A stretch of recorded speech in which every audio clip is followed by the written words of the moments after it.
Yeah, so it really is, it's a song without words, it's so singing.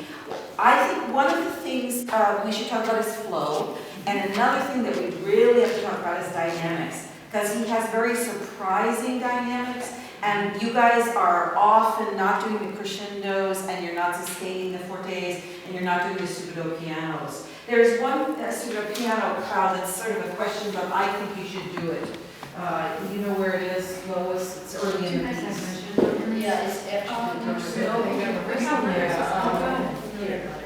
That's good. Yeah, I would do that also once the strings enter.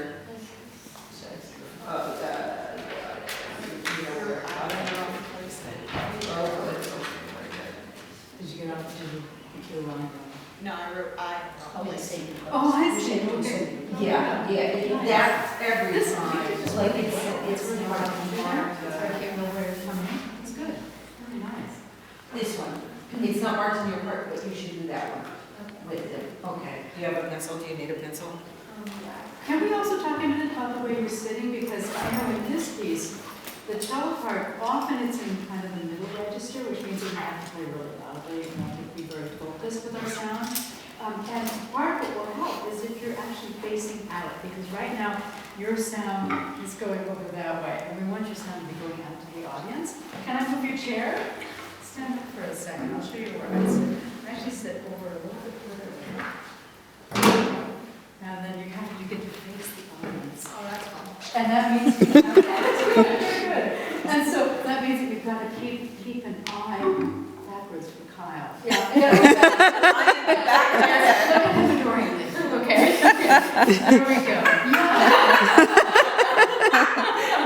Metaphorically, not really. Now your tempo, it's interesting, your tempo as it evolved in the movement, do you remember, did you notice how that might have been different from the beginning? Anybody? Because it seemed like you found a nice tempo. Maybe you were a little slow. Yeah. You think so? And it is, I mean, it's hard to start this piece. It's Andante con moto. So what is he telling you with those words? It's kind of so when it's with tranquility. Well, tranquility con moto. What's that? No moto. Motion. With So it's walking with motion. And so I think what you ended up with was really much better. It seemed to work better. Actually, one thing I want to ask all of you, where do you think your arms start? At the shoulder. Okay, one vote for the shoulder. What do you think? What do you think? Wait, what position? No, where in your body? I mean, do you think that your arm starts here, or do you think it may start somewhere else? Like, That's fine. Back there. yeah, back there. And that will make a very big difference. I mean, it's very tempting, you're so busy here, and to feel kind of cut off from here. But I think if all of you can feel more like you're using your whole bodies, I think that will help your sound be. Because I think what you tend to do when you want sound, and that brings up a question about balance, but we'll get to that in a moment. You kind of push, but rather than push, if you can have the feeling you've got angel's wings in your back. So back here, boys and girls are all making angels. Absolutely. And so if you can feel like your arms are floating, can I just try that? I mean, all of you actually, yeah. Can you feel like your arms are just floating from back here? To get a sense of that, rather than just like from here. So you're really thinking about allowing all of this freedom in your shoulders, in your upper back. And we were talking about the piano, the kind of piano that you were doing for the Rocketelli. No, I kind of just. That's okay. That's okay. We were talking about that was written for a harpsichord rather than a piano. And when Mendelssohn lived, the piano he used was not the big concert grand. It was a small instrument, much more delicate.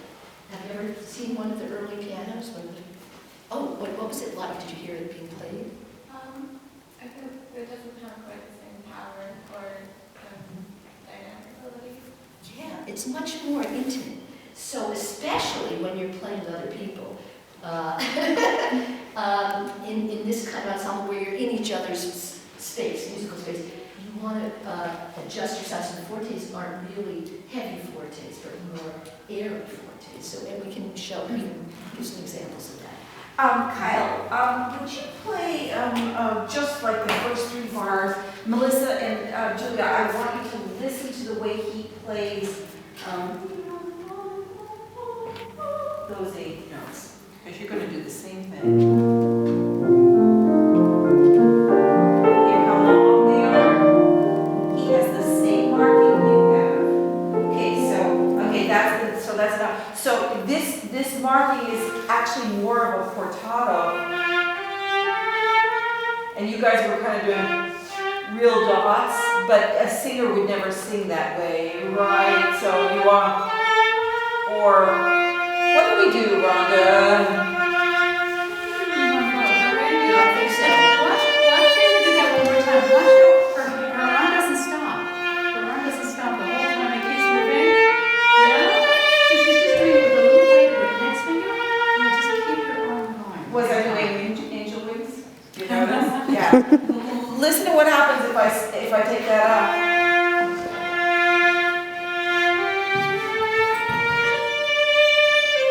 It's a much flatter sound, so I need those circles. So I'm going to be circling your arm while you play. This will be fun. This is such an interesting line as it flows, it goes.